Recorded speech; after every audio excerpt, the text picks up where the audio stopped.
Hello, everybody. Welcome to the podcast. You got Matthew and I here today. You do? Yeah. And I'm here. I'm back. I'm back in the Back in the saddle. undisclosed home office location. I'm glad to have you back. In the man. bunker. I'm glad to be back. I mean, I enjoyed my time away, enjoyed my time in Idaho. We enjoyed our Independence Day celebrations. Yeah, but it's good to be home, obviously. Sure. It's always fun to kind of get back sometimes, back to your own bed and everything. There's that for sure. I'm not very picky about my bed necessarily. My wife is way more picky than I. But even I recognize because once I go somewhere else and I'm sleeping in a different bed for 3 days, 5 days, a week, whatever, I don't think about it. I'm just like, I'm just adjusted. Okay, cool, right. Whatever. That's my new normal. And then I got home last night. I slipped into bed and I was like, oh yeah, that's what this feels like. Like this is a familiar feeling. Hello, Chad, Gary, Dean. Thank you for joining, gentlemen. Today is a Justified Saves episode, or defensive gun uses. So I'm looking forward to, pardon me, just sharing these stories with you, the latest Justified Save stories. Should be a good episode. There's some good ones here, some good stories, some good lessons learned to be learned. Mm-hmm. Both unfortunate ones, but also good things. So looking forward to it here with y'all. Yeah, I had to go through a lot of stories this month. There were a lot of good stories, but try to cherry pick the best ones for everyone. So I think it'll be good. Yeah. It can be challenging for sure to choose the stories because there's a bunch. Like I know that Matthew primarily bears the burden for doing that. I mean, occasionally I send stuff your way. I'm like, hey, here's a story. There's a story. Mm-hmm. But there's a lot to choose from. So we try to choose the best ones. And there's usually some other good ones that end up having to get cut just because we know there's not time. Yep. So anyway, well, let's get into it. Let's do this thing. All right. Hello, Michael. Thank you for joining on YouTube with us here today. Guys, don't forget, hit us up with any comments or questions you have. If there's anything that is relevant to the show today and that we can answer, we'll do our best to answer that live during the show. If you have anything that you think of after the fact, questions, comments, etc., that you want to share with us or you don't want to share with us publicly, don't forget you can always contact us directly by emailing us at podcast@concealedcarry.com. That comes to me, Matthew, and Jacob. So we all see those. And usually Jacob is super, like he watches his email inbox like a hawk. He's usually like right on top of it to reply. Yeah.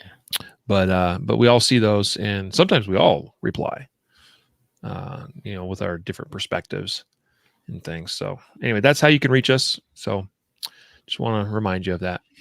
All right, let's begin the recorded portion of the podcast. Let's do it now in 3, 2, 1. This is the Concealed Carry Podcast, Season 3, Episode 1. And welcome to the Concealed Carry Podcast, part of the concealedcarry.com network.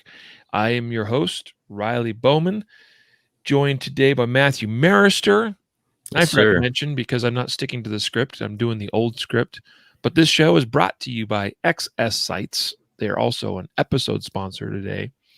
And today is Wednesday, July 7th, 2021. Hard to believe we are already a week pretty much into July. Mm-hmm. Before we know it, the year's going to be gone. And we'll be knocking on 2022's door. Speaking of which, I think it's January 1st, 2022, Matthew. I just got to get this off my chest. It's kind of bugging me. but our lovely governor and state legislature here in Colorado passed a law that goes into effect in a couple of phases. First, the beginning of 2022, we have to statewide be charged 10 cents for every shopping bag that we use.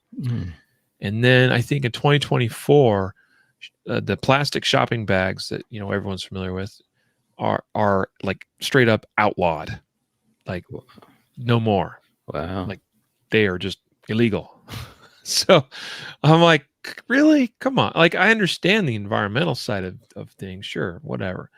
But I abhor government further intruding into our lives. Like people can be encouraged to do certain things, but let grown-ups make grown-up decisions and decide how they want to do things. So Mark in the comments said, glad to see California's laws are spreading. That's how it goes. Yeah, because all them Californians are moving out here. Anyway, I just had to get off my chest. It's like, really? Come on. Yeah.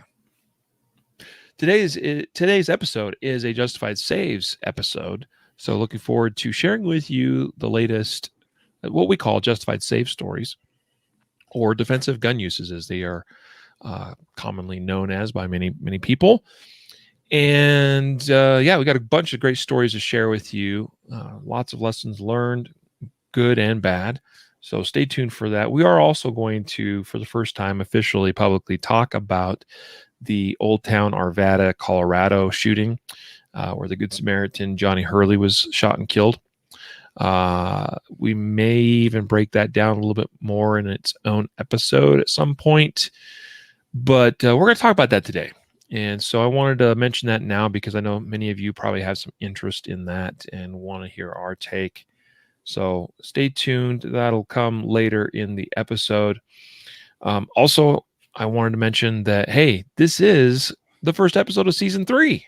Mm-hmm. How about that? We're there. We did a wrap up of season 2 just last episode. Good times. So welcome to season 3, everybody. So it's the beginning of July, and we're gonna have a lot of great stuff this season. So stay with us. Stay tuned. Today's episode sponsored and brought to you by XS Sights, our title sponsor of the podcast. I've been using XS Sights, particularly. I'm a huge fan of their F8 night sights. Many of you probably already know that. You hear me talk about them all the time. I'm just a fan of the F8 night sights. They have other sight options, of course, as well. And yeah, they're all good too, but check out XS Sights, guys. And it's kind of a mouthful sometimes. I came on, or got kind of educated on the F8s when they were pretty new. Started switching more and more guns over to them, and haven't really looked back since. At least with my iron-sighted, defensive-oriented guns. They're not what I run on my competition pistols, but different tools for different jobs, right? So that's why I think that's why we're proud to have them as a sponsor of the Concealed Carry podcast. I would encourage you to check out XS Sights at xssights.com. Made in America. Everything is made by them right there in Texas. They have quite a facility. I hope to get a tour of one day, perhaps. I know there's a whole section I can't even go in because that's where they handle the tritium that goes into the night sights. So you got to have, like, even one of their top people at the company was joking with me one time about how he can't even go in there because only certain people with certain qualifications and licenses or whatever, you got to be all suited up, and in they go to work on the tritium portion of the sights. Don't worry, they're completely safe to use once they're completely assembled and manufactured. But they're actually one of the few companies that handle and manufacture their own tritium vials for the night sight portion of their sights, which is great because that allows them to have increased quality control as well as better pricing. Mm-hmm. Check out, again, accesssites.com. Today's other episode sponsor is the Legal Boundaries by State book. It can be found at concealedcarry.com/gun law book. New update just coming out. So check out and get your own copy of the Legal Boundaries by State book. It's a travel guide for American gun owners.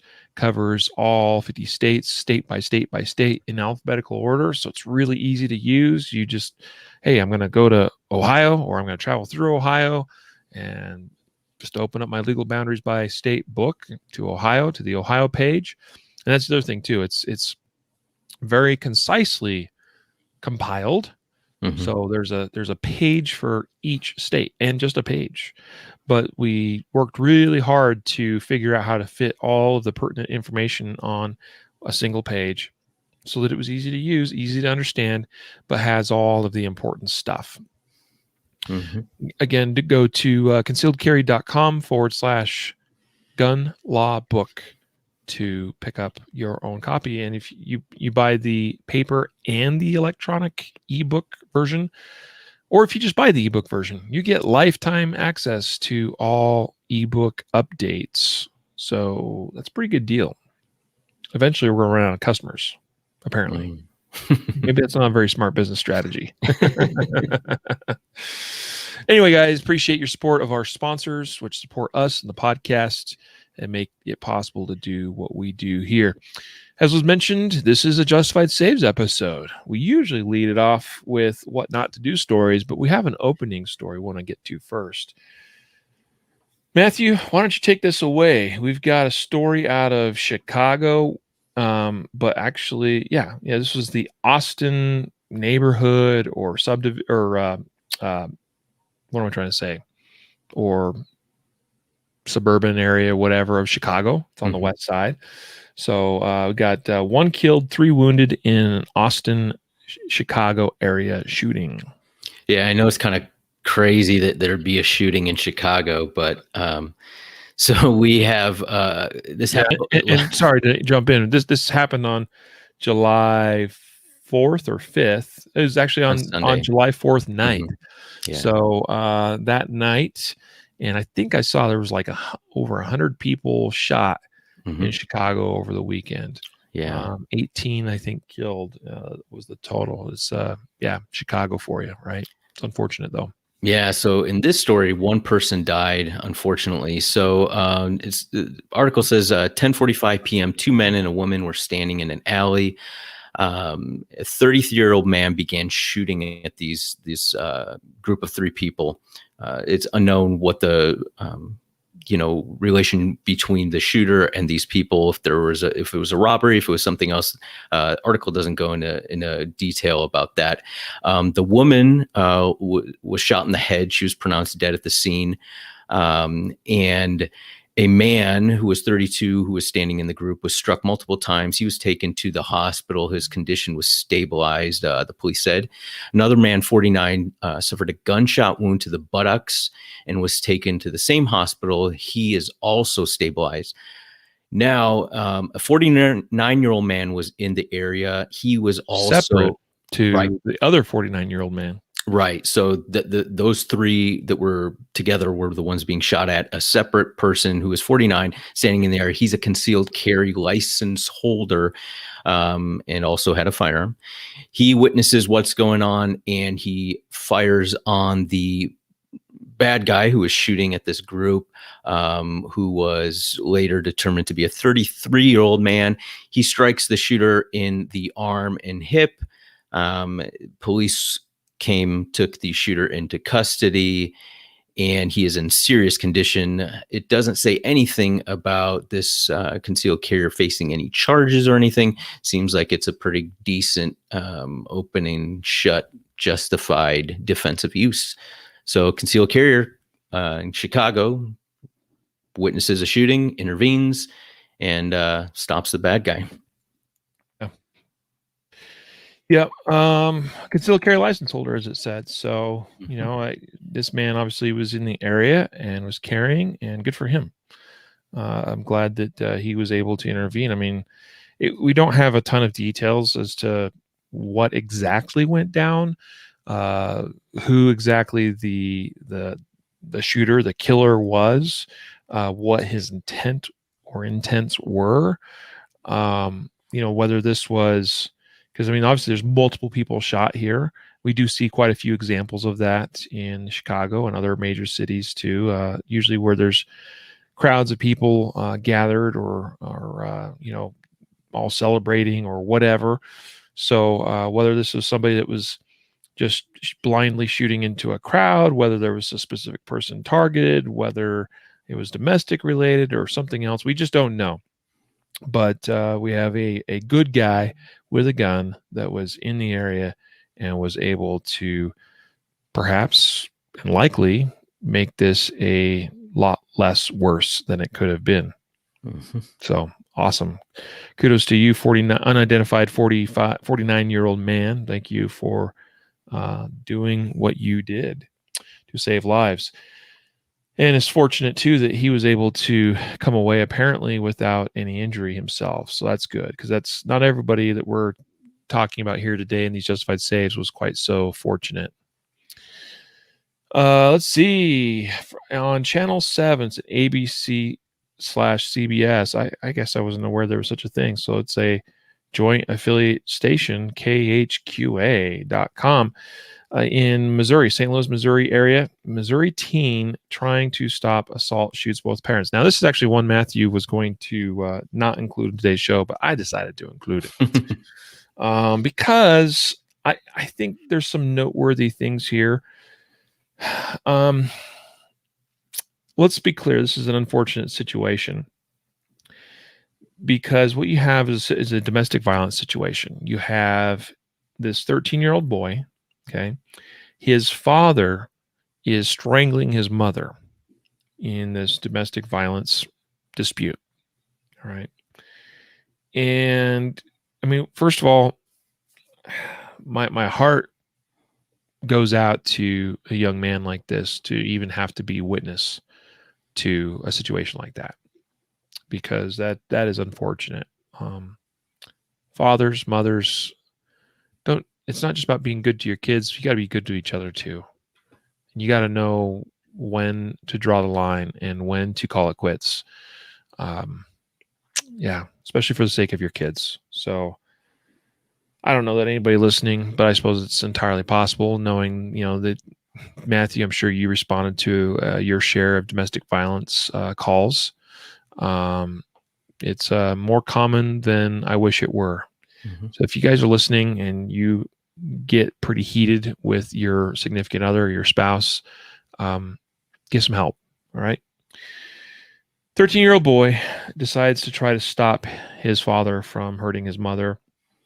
He grabs a gun. I have no idea where the gun came from, but clearly he knew where one was, knew how to get access to it, whatever, and fired several shots at his father, trying to stop him, but also in the process ended up hitting his mother.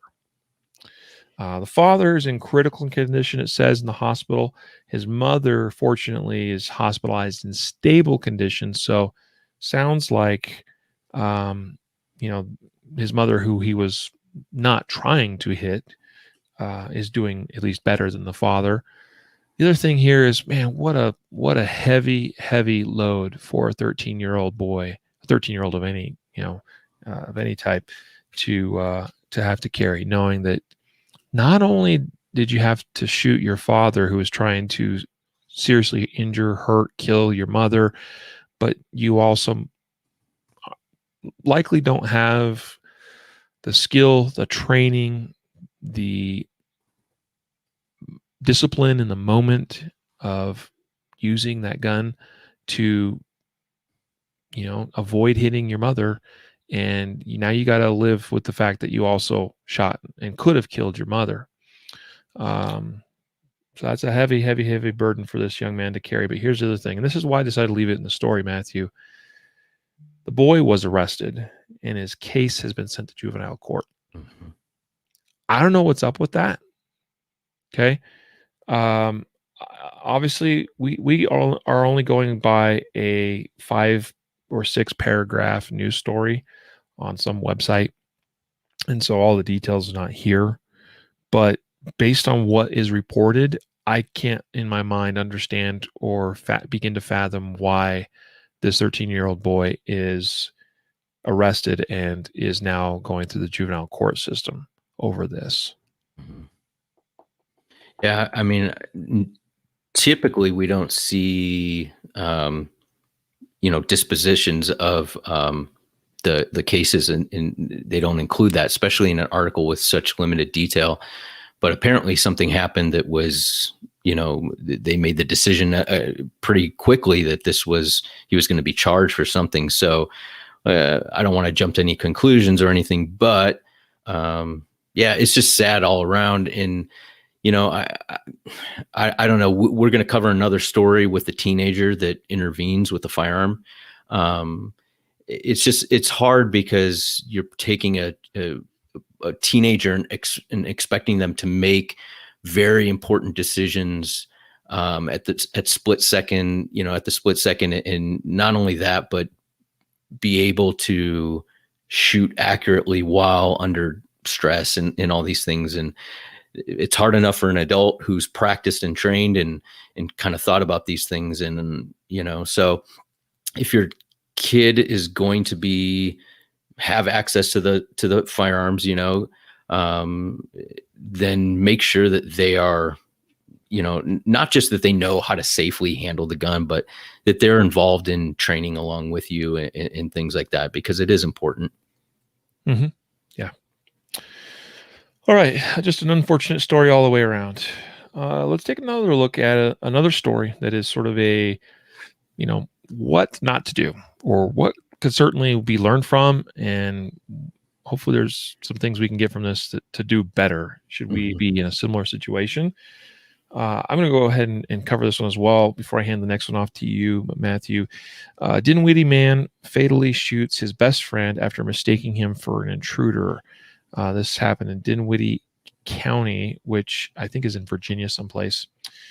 This is reported on the Richmond Times Dispatch, richmond.com website. Dinwiddie County man fatally shot his best friend, it says, after mistaking him for an intruder. Now, let's be clear. The so-called intruder never actually intruded anything. So shame on you guys for your lack of accuracy in writing this article for your reporting, but whatever. I think it was perceived that it could be or was about to become an intruder potentially by the occupants of this home. But here's what happened. Happened around 11 p.m. Tuesday evening, it said. This was reported on June 10th. So this is like a month ago. But it was a Tuesday night to 11 p.m. All right. So it's middle of the week. People work. People probably have to get up early Wednesday morning, go to work, get ready, all that stuff, right? So it's kind of late on a Tuesday. This guy comes to the house. He's best friends, it says, with the homeowner. Says that they've been best friends for years. They were best men at each other's weddings, that kind of thing, right? So these are best buds. And it also says in this article that there's no evidence that they had any sort of falling out. Nobody is suspecting anything here. Just for whatever reason, one best friend decides to come over to another best friend's house and either mess with him, play a prank on him, or maybe he's just trying to wake him up because he wants to see him, talk to him, hang out for a few minutes, whatever. I don't know. We don't know, obviously, what's going on here. We're just going off a story. But it says that this man came banging around to the door and the side of the house. This is according to a statement from the sheriff's major. So he's a major with the sheriff's department or sheriff's office. William Knott, it says. Major Knott. This is quoting him. So the man came banging on the door, the side of the house. And he also said, I don't know whether it was to shock him or whether it was a joke or prank. The occupant of the home, awakened by the commotion, went to the door and saw a silhouette of a man or a person outside, thinking it was an intruder. Again, about to be intruder, right? So we're not an intruder till we actually make an Intrude. intrusion. Anyway, so the homeowner was armed with a handgun and fired a shot through the front door, who struck the other man, killing him on the spot. The sheriff's major said that I don't think he intended to shoot.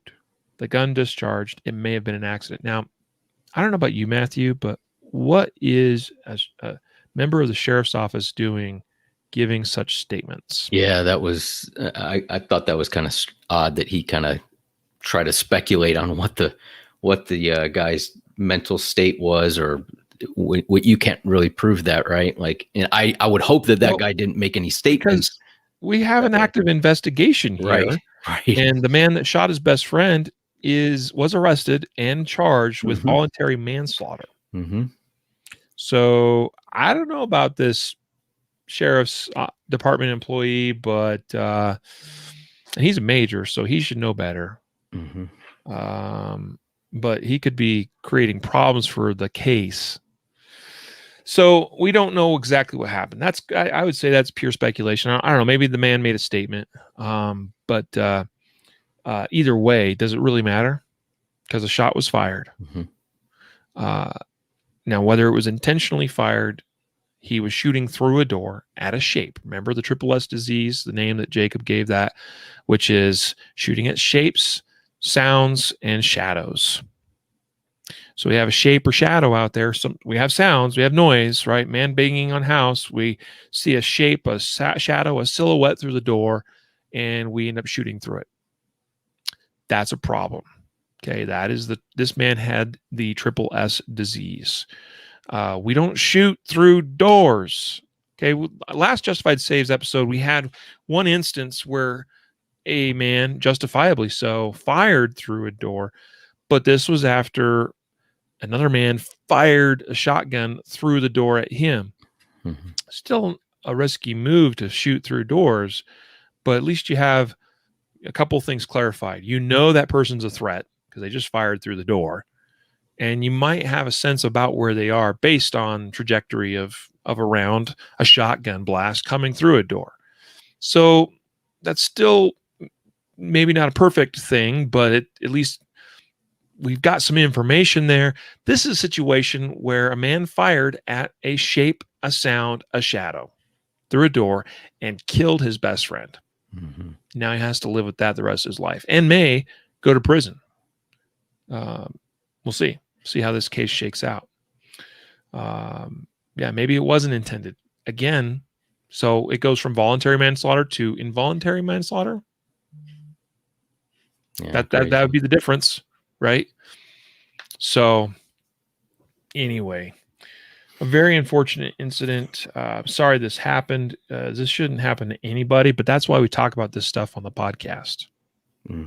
Guys, don't shoot at shapes, sounds, and shadows. Don't shoot through doors. Or silhouettes. Except in like very, very limited cases. And I'm not even going to talk about what those are. I just gave one example a moment ago. Don't shoot through doors. Don't shoot at unidentified people and objects and things. Positively identify your threat before using justified deadly force. If you fail to identify your threat, then you got problems. You're opening cans of worms that are going to get you in big time trouble. Yep. I can't add anything, man. So why don't you share with us this next story on foxnews.com where a Texas father, this is a really interesting story. This is wild. You have a father and a mother involved in this situation, but it's the father that ultimately pulls the trigger. And it says, Texas father shoots man peeping into 10-year-old daughter's bedroom. Yeah, so this is wild. So you're gonna have to track with me. It's not a long story, but you got to track with me here. So a Texas father, the article says it goes into to say it's a licensed gun owner, and the mother is also a licensed gun owner, but they're inside their own home. So they are notified by their 10-year-old child's scream because this child sees a man outside her window doing inappropriate things while he peeps through the window. At this point, the husband and wife, the mom and dad, leave the house and chase after this guy. They attempt to detain him in the yard at gunpoint. They both bring their firearms with them. They are exposed. They're not in a holster. They're exposed, and they attempt to detain him at gunpoint in the yard. The man gets up and leaves. He's not going to have it. He just walks across the street or takes off across the street to a gas station. Upon getting to the gas station, the mother and father are still pursuing him. They again try to detain him at gunpoint. He now gets on the ground, apparently held at gunpoint by the mother. The father goes into the gas station to have the clerk call 911. While this is happening, I'm sorry? Pause. So I picked up on that. I thought that was interesting, because what that meant was, and this can easily happen in the heat of a moment, but they did not have communications, right? There's other mistakes made here, but they didn't have communications with them, right? So just note that. It does play into what happens. So while they're separated, the suspect takes the opportunity, because they're now separated, to attack the mother and try to disarm her, which he ultimately does. He disarms the mother who's of her firearm and points it at her. As the husband comes out, he sees this and he shoots the suspect. Obviously intervening on the behalf of his wife, who has a guy pointing a gun at her. The guy was shot 4 times. The bad guy, he believes, was shot 4 times.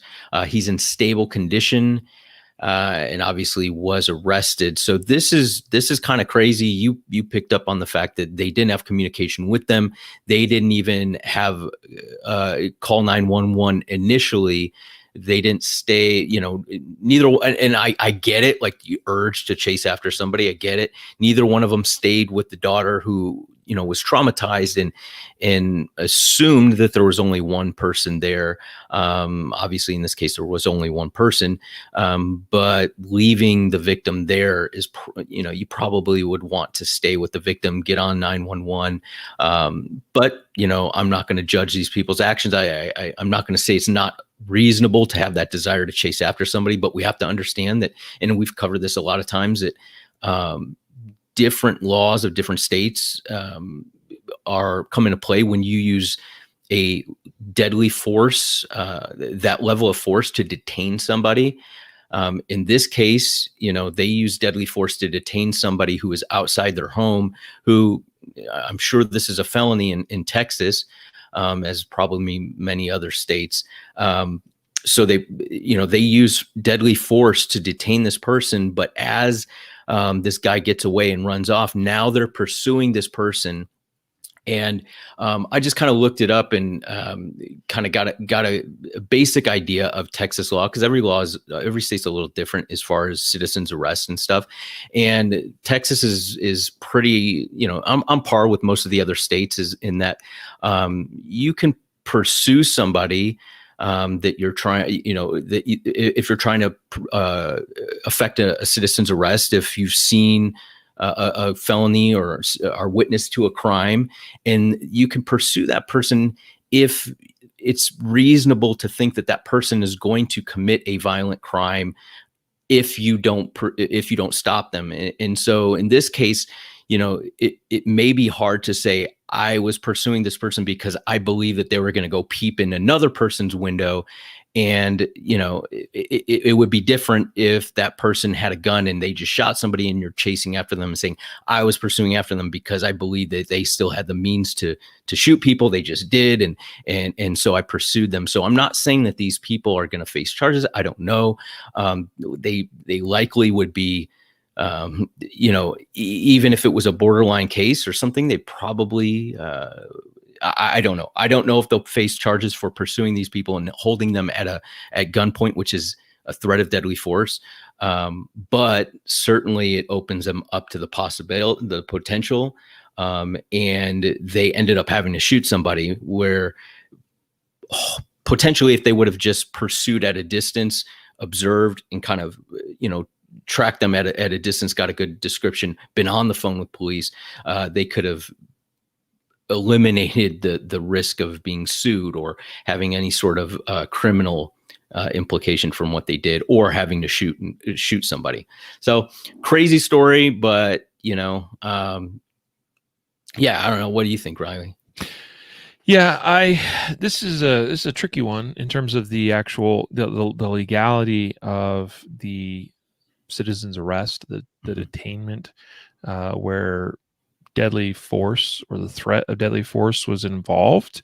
So I'm not going to really get into that, but I do want to touch on the actual use of force here. From the way I read the story, it was absolutely justified. Sure. And so let's just make it clear that I don't think that is in question from how I see it, because you have this suspect that we don't know exactly what all happened between the time the father goes into the gas station to try to get in contact with 911, and now the detained suspect is outside with this man's wife, but we just know that the suspect actually gets entangled with her and takes her gun. Mm-hmm. So that could have gone sideways really fast, meaning it already did go sideways, but meaning like one of these people, the good guys, theoretically, the good guys here could have gotten shot. The woman could have gotten shot. That would have been incredibly unfortunate. I don't know if she just wasn't maintaining her distance. If she wasn't committed enough to actually maintaining distance herself, maybe the bad guy here started closing in on her and she failed to just keep her distance. If she was not committed enough to actually pulling the trigger, right? You got somebody that's coming at you now and they're going to try to take your gun. You need to do something about that. You need to prevent that. Your life is in jeopardy. So we don't know what all happened there, but the father comes back out, or the husband comes back out, whatever, and sees this happening, sees that this man has taken away his wife's gun and has to shoot him. So, crazy story. But where this all went sideways to begin with was them actually leaving their premises to go after this man. Mm-hmm. All right. Because it could have gotten them hurt or seriously injured or killed, either one of them. It could have gotten them in trouble legally and facing charges. That does not appear to be the case in this incident, but it could have led to that, right? So I understand that their 10-year-old daughter's involved. This is a sexual crime, okay? You got the man that is peeping Tomming and is pleasuring himself as he's doing so. This is a sexual offense. So it's a serious thing, especially where a young child is involved.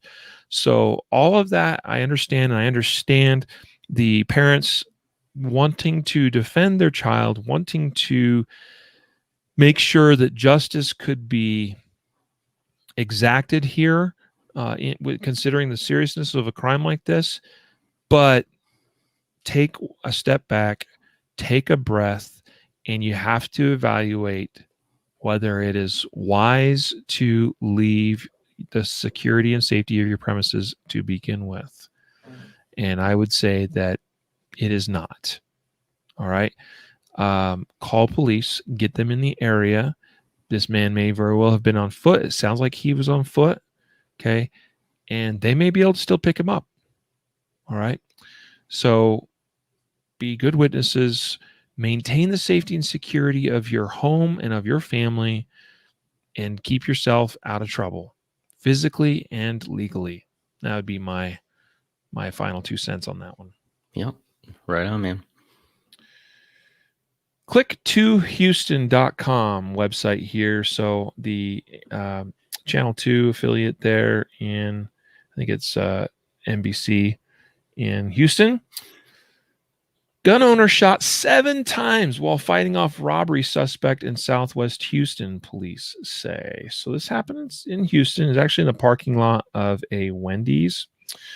There is video of this incident. In fact, I'm going to pull up some of the video here for those of you that are able to view this on Facebook and YouTube with us today. But basically the way this goes is it says a man pulled into the parking lot of this Wendy's, and it doesn't say it in the written article, but in the video it says that he was grabbing a shirt out of the trunk of his car, and he's driving a convertible, by the way, so it's open top, right? He doesn't have security of what most of us normally have, with a completely walled in enclosed vehicle here. So that kind of also can play a factor in these kinds of incidents. So that's something that's kind of interesting to think about. If you are, whether it's driving a motorcycle, whether it's a convertible vehicle of some kind, give that some thought as far as how that changes what you do, how you do it, your tactics, etc. When you're out and about, in case something similar happens to you. Basically, the man pulls into the parking lot. He gets out of the vehicle to grab a shirt out of the trunk of his car. It was a little unclear if he actually ever got to the shirt or if he had just grabbed it, but very shortly thereafter, he is approached by a man. Another vehicle pulls up, actually backs into a parking space about 2 or 3 spaces away, kind of at an angle and across the actual lines in the parking spaces. So I'm just going to point out right then and there that should at least get your attention, because that's a bit unusual. Anything that's out of the ordinary should get our attention, right? At least that's how I look at things like this. So I'm going to go ahead and start pulling up the video now as I continue talking about a little bit here. But man, again, pulls into a space a few spaces away. He gets out. He approaches the good guy in this incident with a gun. All right, he's pointing a gun at him and says tells him to hand over his belongings. Didn't specify what exactly, but it wouldn't have been outside the realm of possibilities that he was going to attempt to try to take this man's car, because it's a pretty nice convertible BMW or whatever. So either way, the good guy kind of puts up a little bit of resistance. He's obviously trying to negotiate his way out of this, de-escalate using verbal judo of some kind. So that's all fine and well, but we got to recognize that with some people that may be effective, and with others it may just escalate things. Always, it's probably always worth trying to use verbal judo of some kind. At the very least, how they respond to your initial attempt at something like that should provide good information to you as to whether continuing to not comply and to trying to talk them down or talk them out of it, whether that's a good continued course of action or not. In this incident, this guy was not giving in or giving up or quitting. He was very much determined he was going to rob this guy. So he, continues pointing the gun at him, continues telling him to hand over his stuff. The man gets into the vehicle, kind of partway, halfway sort of thing. And at some point he starts trying to grab for his own gun. It's a little unclear the timing of everything. They blurred out the good guy in this incident, so we can't see everything perfectly. But I'm going to go ahead and play some of this video now. I hope you're able to hear the audio. If not, it doesn't really matter. There's not really a whole... there's just some narration by the local reporter. But here we go. So here's a video. You see the 2 vehicles. And you've got, again, you see here how... I'm going to pause it there. You see how the suspect has come from the vehicle, and he's changing his angle here. I think he's trying to,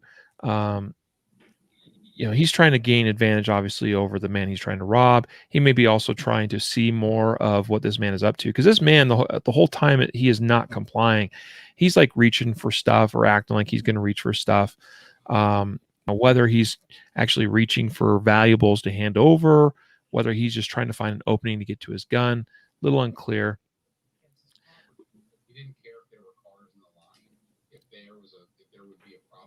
And so I'm going to actually hop over some of the narration here. Are you hearing the audio at all, Matthew? Yeah, I can hear it. Okay, great.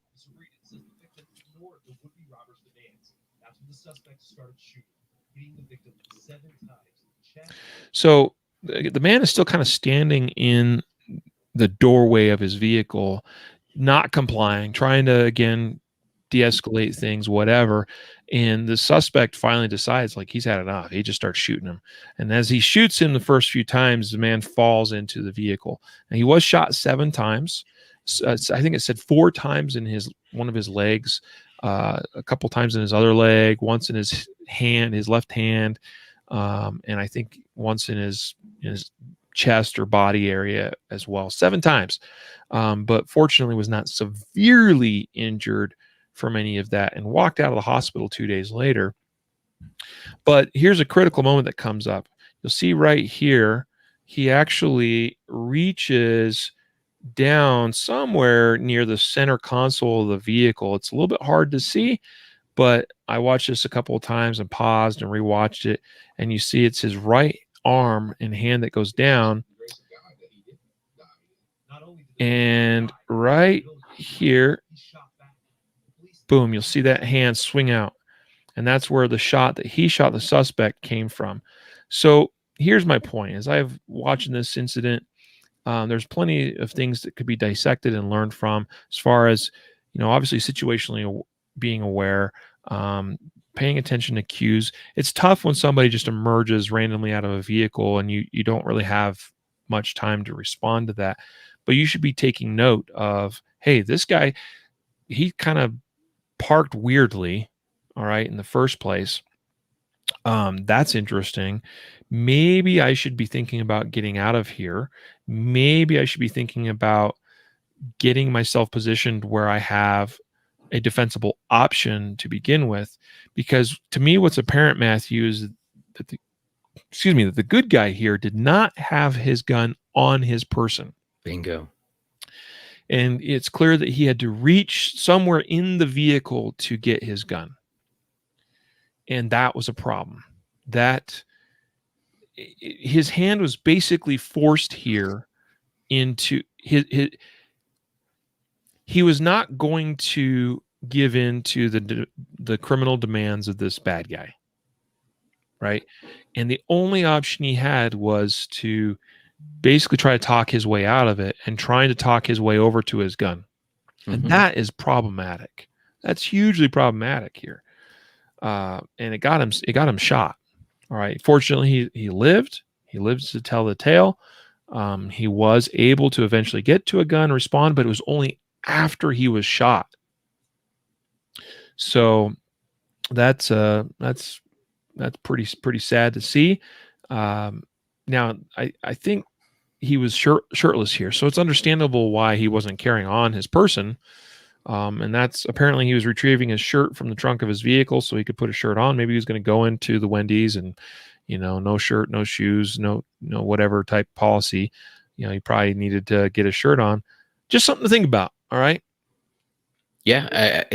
We just had an episode not too long ago. I wrote that content piece about not using your car as a holster. And you mentioned that he didn't have a shirt on to begin with. I think if you get in the habit of carrying the firearm with you and you have a firearm with you, you're going to put on your shirt after whatever activity. It wasn't like he was in the water, right? Like maybe he was coming from some place that he didn't have a shirt. But if their habit is having the gun on you, then you remove the gun if you have to go swimming, right? And as soon as you're done swimming, you're probably putting those clothes back on. You're probably not driving around and getting to the McDonald's or whatever to put your clothes back on and grab your gun. So the thing about, not using your car as a holster, it goes into the whole frame of mind of how you carry your firearm. And I'm not going to question, maybe this person, this was the first time they ever, put their gun in the car or whatnot. But the idea that somehow you'll be able to get to the gun every time quick enough, or that you'll remember every time you get out of the car to grab your gun from some holster or some box or some center console is just, it's fantasy. And these are the kind of things that you want to avoid if you can. I mean, the guy had a firearm, right? He had a firearm. He had the ability to defend himself square away right off the bat, yet he had to fight through being shot 5 times to fight to a gun that if he had on him, I'm not saying he wouldn't have been shot, but he certainly would have been able to get that gun into the fight much sooner. So kudos to this guy who fight through it, right? Like that is awesome. And I'm not taking anything away. I'm just saying, if we can learn something, it is to have the firearm on you, unless you physically can. I mean, that's always the preferable method. So it is, I think the video spoke volumes to me. Yeah. Yeah. And I was also thinking, too, about, think about where you are and what you're doing and what time of day it is and all of that, maybe in a dark, dimly lit parking lot. I don't know what kind of neighborhood this was in, but still, maybe not in a dark, dimly lit parking lot. Maybe that's not the place to be pulling over. You're in a convertible. You don't have a shirt on. You don't have your gun on. Maybe that's not the place to be doing that. Mm-hmm. Right. So it's kind of starts going into that sort of, stupid, not being in stupid places at stupid times with stupid people, kind of, thing. Like, yeah. So I'm not calling this guy stupid necessarily. Okay. I don't want you to think that necessarily. But just give it some thought. Right. Mm-hmm. So, yeah. And then if you are going to do things that are at those riskier times and places, then you've got to be like way more ramped up in actually being aware. And if anything is out of the ordinary, then you should take steps to avoid, get away, leave, whatever. So that's what I'm taking from this one. There's times I've had to be in places at dark, late hours and not ideal. And it just tells me that if like one thing is out of place, I should probably take note of that and leave if I have the option to do so as soon as I can. Just get away. It's not worth the trouble. If because maybe what you think is out of place or is not quite right, maybe you're misreading that, but better safe than sorry. Sure. Tell us about this Orlando homeowner that shoots intruder who broke in while girl was alone. This was happening in Orlando, Florida, and this is on clickorlando.com. Yeah, so this is a pretty cut and dry story. So a homeowner shot an intruder who broke into a home while their daughter was home alone Thursday afternoon. The shooting was reported around 5:40 p.m., so this is, afternoon. Police say the teen girl called her parents and said someone had broken into their home. Okay. It doesn't say that if she called 911 first or her parents. I don't know. But apparently at some point, she calls her parents. Neighbors also noticed a man in his 30s or 40s was acting strangely. Apparently, the wording in the article doesn't really say, but what I'm gathering is he was in the neighborhood. Somebody in the neighborhood noticed this guy acting strangely, and they call 911 independently of knowing that this guy went into this home. The man was confronted by the homeowner who returned home. So the father gets the call from his daughter. Hey, somebody broke into the home. He's rushing home. 911 is called. Police are responding at the same time. He happens to get there first. He shoots the intruder as officers are arriving. And he actually shoots the intruder inside his home. So the intruder's taken to the medical center, the hospital, with non-life-threatening injuries, and he's charged, taken into custody, right? Authorities say the homeowner will not be charged for the shooting. No kidding. But here's just a couple things that popped out at me. Obviously we could talk about the phone call, the priority of who you call first and this and that. We talk about sometimes, not going into homes if you believe there's an intruder. However, in a situation where,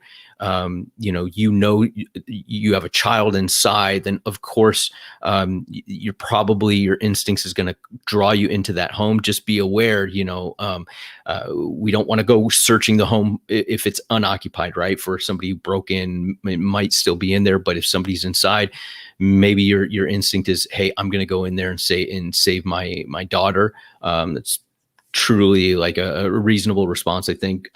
Just you have to be aware that it's a dangerous situation, but he confronts him right inside the home, ends up shooting the bad guy.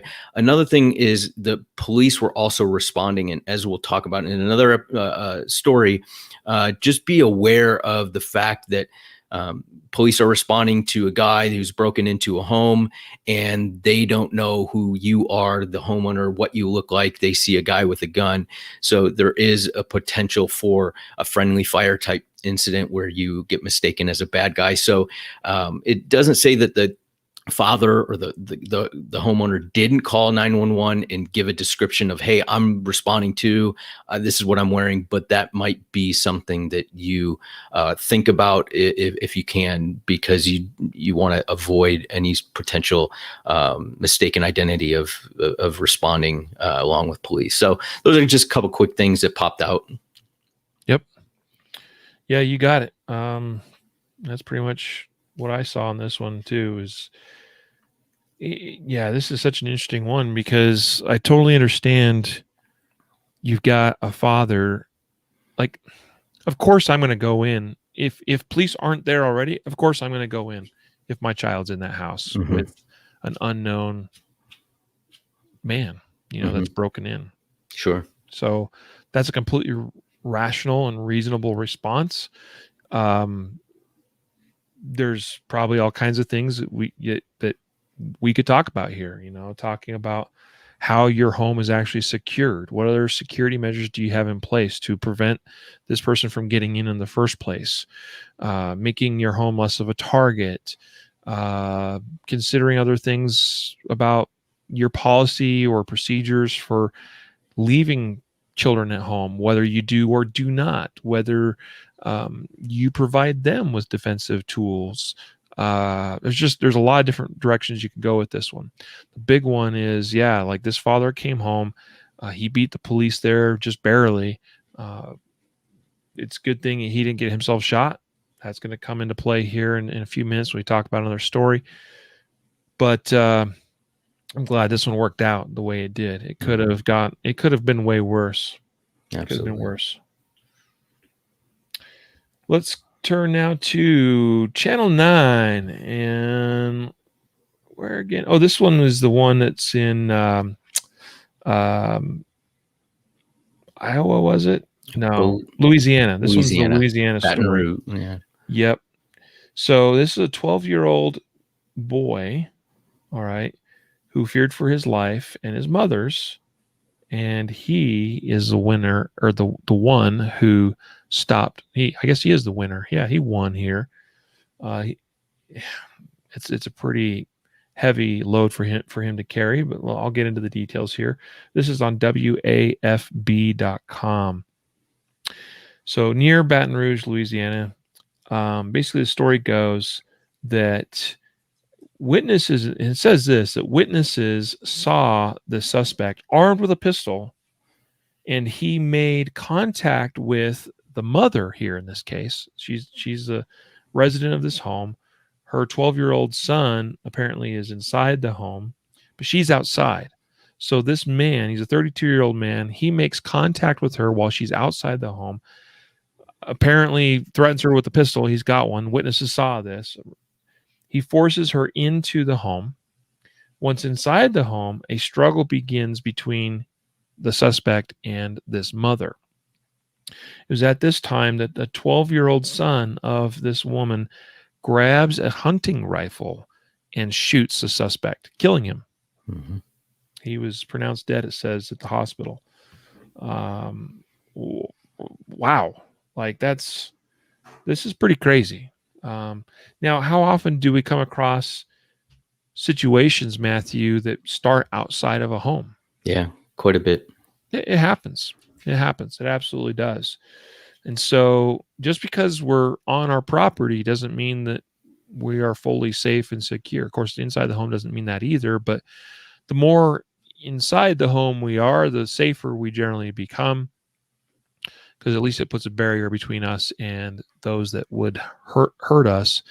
We just had a story, I feel like it was just last month, where a man, similar situation where he encountered, maybe it was 2 months ago, but anyway, similar kind of thing where the encounter began outside the home. I don't know that one went inside the home, but it started outside the home.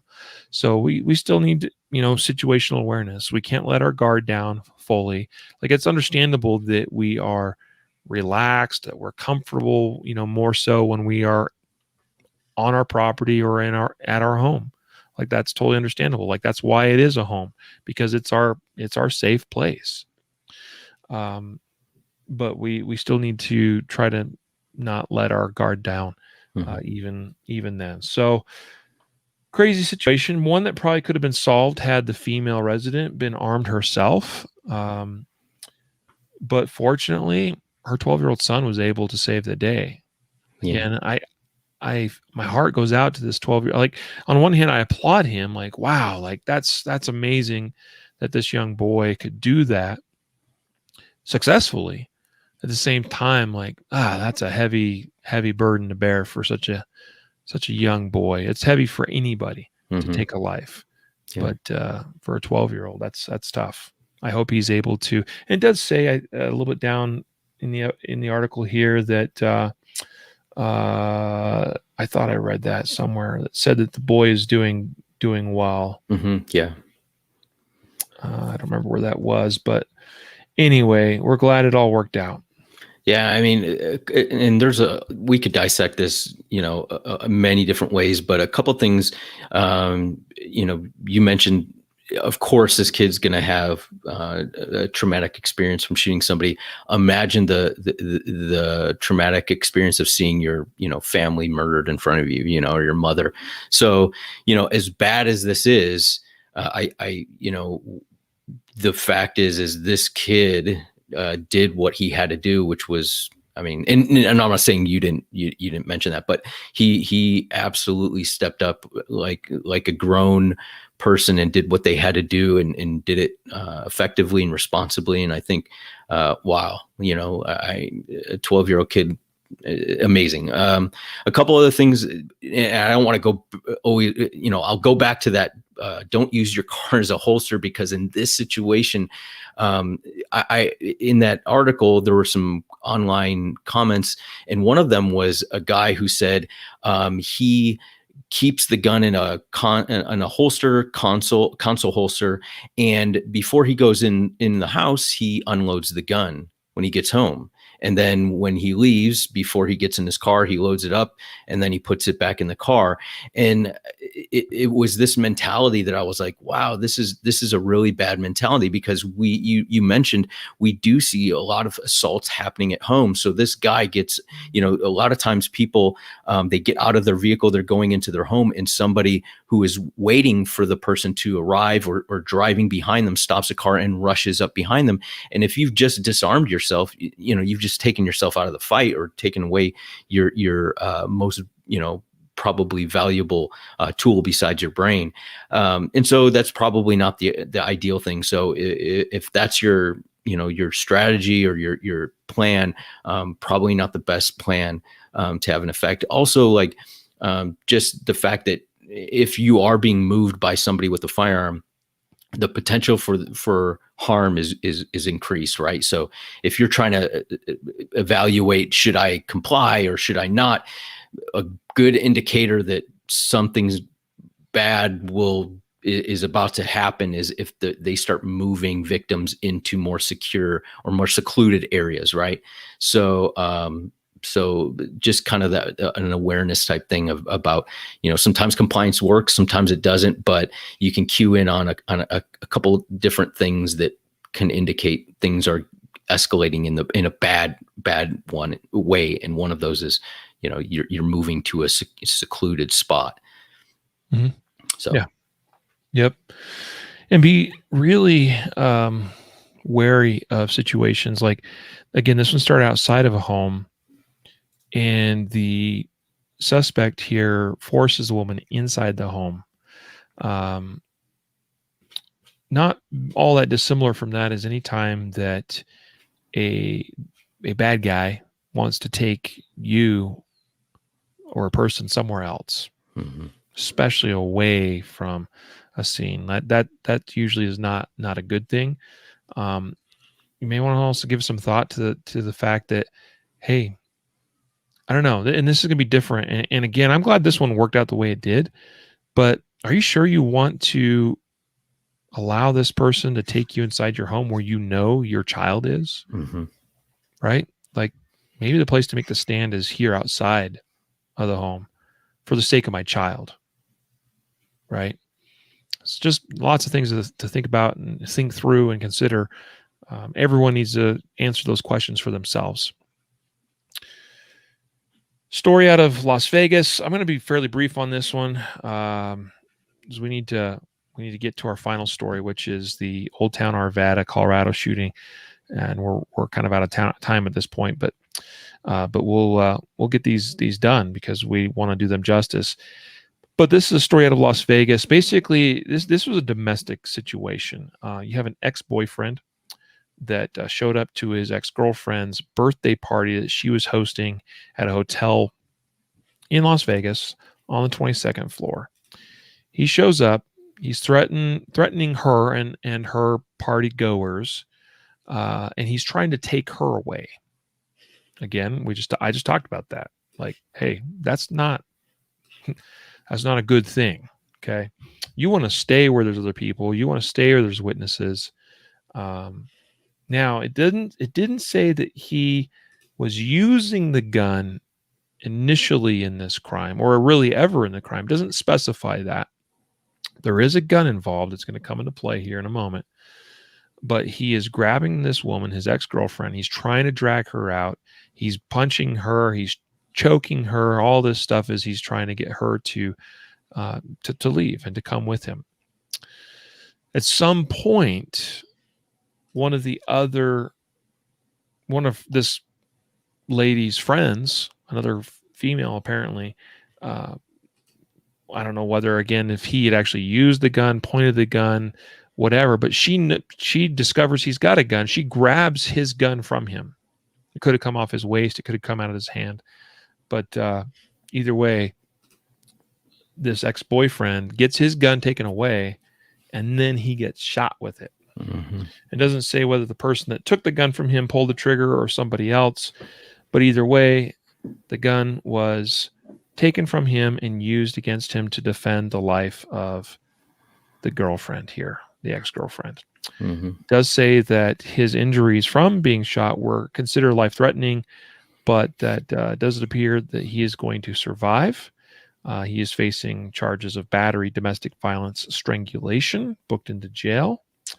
And the weird thing here, and this is kind of like the first story we covered, Matthew, or one of the earlier stories, maybe not the first one. It was the one with the young boy. Mm-hmm. But it also says in this story that the person who pulled the trigger could be facing a charge of battery with the use of a deadly weapon resulting in substantial bodily harm. Yeah. Again, anytime we pull a trigger with a gun, we could, in theory, face charges. Sure. But man, this sure seems like clear-cut self-defense case to me. Yeah. I mean, so I don't know why that's relevant in this article. Right. And I don't know, maybe they're leaving something out, right? That like the guy was already running down the hallway without her and she picked up the gun and shot him. Like, of course that might be, but they don't include that in the article. They just kind of throw out this like, hey, by the way, she might be facing. So who knows? Yeah. Right. But yeah, this, from what they reported on, it seems like a pretty legitimate case of self-defense or defending another one. Yep. So. Yep. It's always stories like that that remind me that even when we are not armed with a gun ourselves, like, doesn't mean we're totally defenseless. And that holds true here in this case. Sure. Denver Post, title of the article, Samaritan who killed Arvada gunman was shot by officer while holding suspect's AR-15, police say. This story's gotten a lot of news and a lot of attention nationwide even. It happened pretty much in Jacob's backyard. I mean, Jacob lives he lives technically up in that area, but fairly removed from where this occurred. I'm not that far from there either, like 20 minutes away. So kind of close to home. It's unfortunate because an officer lost his life. A Good Samaritan responder lost his life. Matthew, give us kind of the summary of the details. Yeah, you guys have probably heard, but basically, this gunman, he is intent on killing police officers. That's what he wants to do. So he pulls up behind an officer. There's a report of a guy. I believe the initial report was a guy acting strangely, suspicious person. Police officer parks his vehicle, is walking and exits his vehicle, walking down like an alleyway. Guy pulls in. The shooter pulls in behind him. Takes out a rifle and basically pursues the officer who's not looking behind him because the call is from an area ahead of him. And as you know, the gunman closes a gap between the officer and him. He must say something, or the officer senses something, turns around, and he's shot initially right then and there, maybe 100 yards from where this guy parked his truck. So the gunman runs back, gets another firearm. In the meantime, this Good Samaritan concealed carrier rolls up and sees what's going on. He's on foot. He sees what's going on, and engages with the gunman. Ends up taking the gunman's rifle from him. So this happens like within minutes of the officer being shot. The Good Samaritan's there, shoots the bad guy, disarms him, or grabs his firearm, and police are arriving, right? Shots, officer down. And so they're arriving without a lot of information. And unfortunately, the Good Samaritan is shot by responding police, believing that he is actually the bad guy and not, the guy who shot the bad guy. So it's a horrific, tragic case of somebody intervening, doing something good, being, kind of at the right place at the right time to intervene. And because this guy's intent was to kill as many officers as they responded, he was just going to continue to shoot officers and kill as many as he could, probably would have, and was ended up, stopped by this guy, and just because of coincidence and timing, it ends up being shot and killed. So it's a really sad story. It's super sad. It's super sad because, and again, we don't know all the facts. We don't know everything perfectly as it happened, but it is entirely possible and even likely that the actions of Johnny Hurley, the Good Samaritan, were all completely reasonable and appropriate considering the circumstances. It's also entirely possible and likely that the responding officer's actions were also reasonable and appropriate. And that sometimes, even when everybody is reasonable in their actions, people still get hurt because coincidences happen, mistakes happen, accidents happen, even when they are not meant to happen. My point here being is I've seen quite a few comments from a lot of different folks in the last number of weeks. Been following this one fairly closely. A lot of people very critical of the police for shooting Johnny Hurley. And that I understand that. Like, I respect those comments because Johnny shouldn't have gotten shot, arguably, right? He shouldn't have. He was the good guy. at the same time, nobody wants to criticize the Good Samaritan here, but you know what? That's a risk when you get yourself involved in a situation. I mean, how many times on the podcast have we talked? How many times in these Justified Saves episodes, Matthew, have we talked about involving yourself in other people's problems? Yeah. Okay. And it's not that I'm saying you shouldn't do that. I applaud the actions of Johnny Hurley. Okay. He likely saved lives. Undoubtedly. I'm fairly it's hard. We don't always know exactly what would have happened had he not acted, but it seems very, very, very likely that he saved lives with his actions. Bravo, brother. Bravo. Like that is, you did a good thing. You did an honorable thing he was in the Army surplus store. I know I've been in that store. He left the store to go in pursuit of where those shots were. He saw people running. He heard shots fired. He knew something was wrong. He went to see what he could do. He was carrying his gun that day. I don't know what his level of training was, but I'll tell you what, he faced down a man with an AR-15, and all Johnny had was a handgun. And I think I read somewhere that he fired 2 shots, and he got the job done.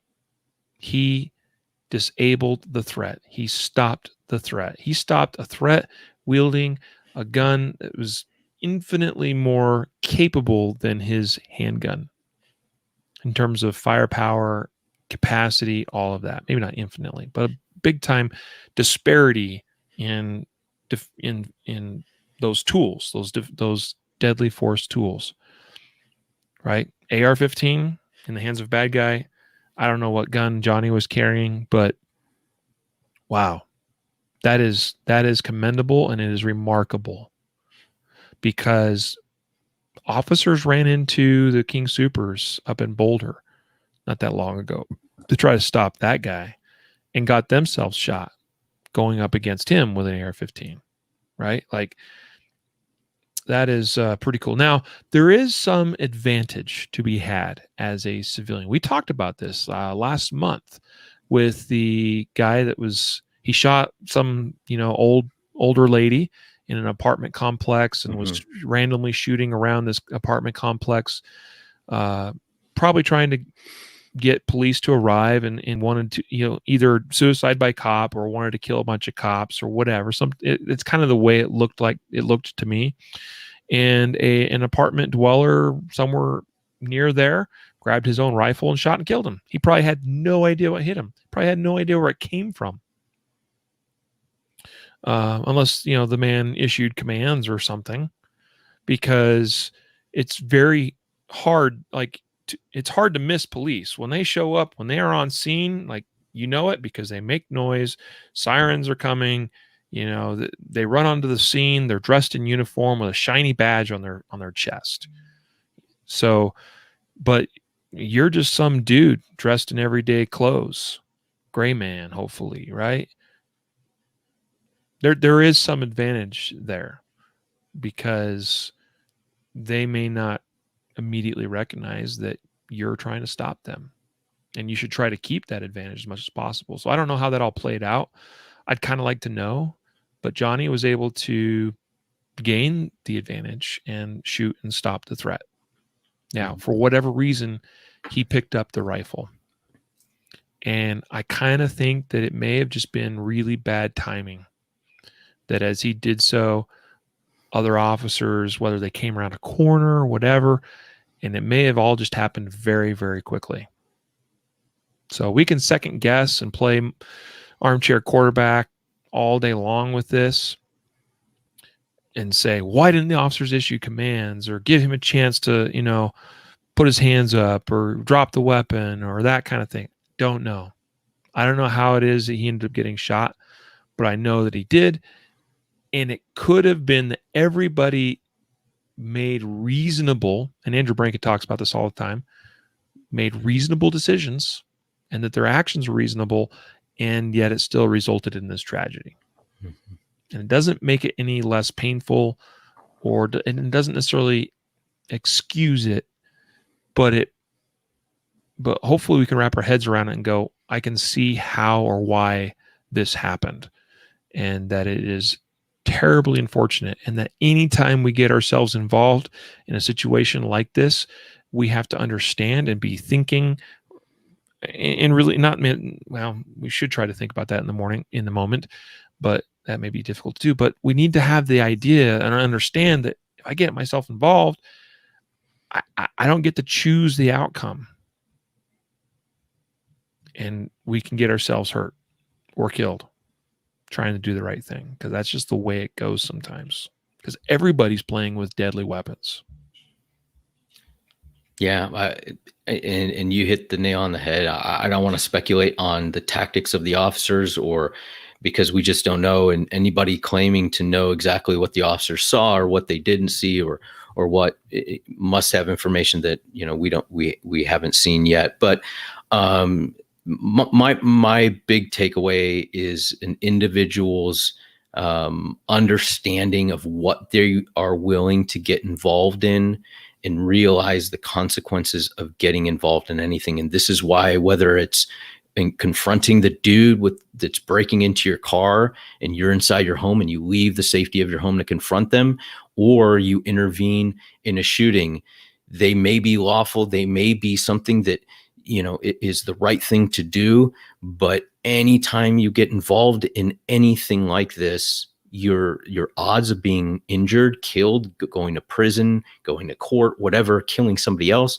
go up by whatever percentage. And we have to be aware of that. We can't be naive and think that every gunfight is going to go the way we want it to, or the way we practice it on the range, or our beep and draw the first shot under a sec. Like, we can't presume that that's what's going to happen, because it didn't happen to the dude that was putting on his shirt and got ambushed. It didn't happen to Hurley here. I mean, it just doesn't usually go that way. So beforehand, be prepared to have an idea of what am I willing to get involved in, and if I do get involved, I recognize that the risk could potentially be that I give up my life, and is that what I'm willing to do? If it is, then it is. But if it's not, don't go thinking that you can't die, because we all can.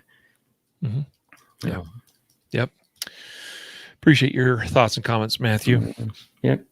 Well, guys, like I said, we may end up doing a dedicated episode to this whole incident, especially, we've gotten some pretty good information the last few weeks. I'd like to see a little bit more info come out. Obviously, the more we know, the better job we can do of actually discussing and breaking down this whole thing, and in pulling out of it the best lessons possible to share with all of you. So we'll Matthew and I have talked about that. So we'll see about doing that at some point here in the relatively near future.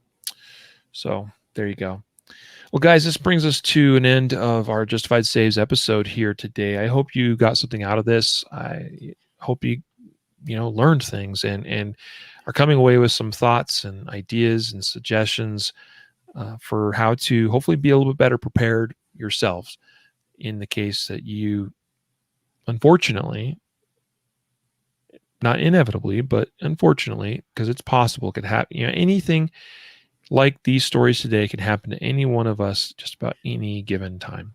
That's the thing that covering these stories has reinforced for me, is that bad things happen to good people all the time, in places and ways and at different times of the day, that, just anything can happen at any time.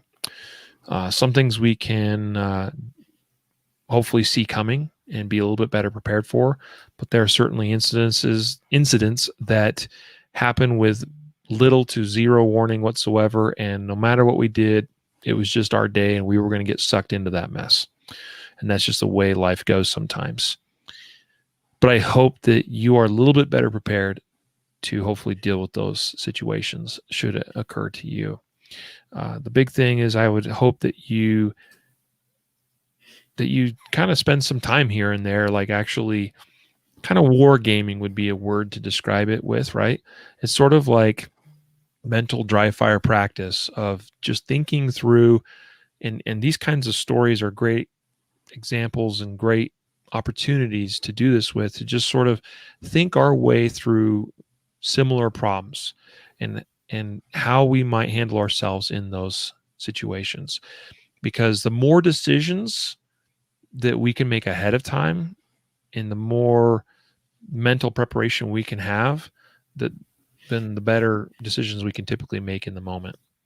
So anyway, guys, today's episode is sponsored by Excess Sites, excesssites.com, and also the Legal Boundaries by State book, available at concealedcarry.com/gun law book. We appreciate you all.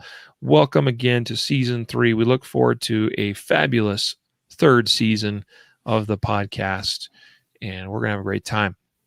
Guys, thank you for your support of the podcast, for your support of our sponsors, and we will see you back here with episode 2 of season 3. Until then, a reminder to train right, train often, and train safe so you can fight hard, fight fast, and fight true. Take care.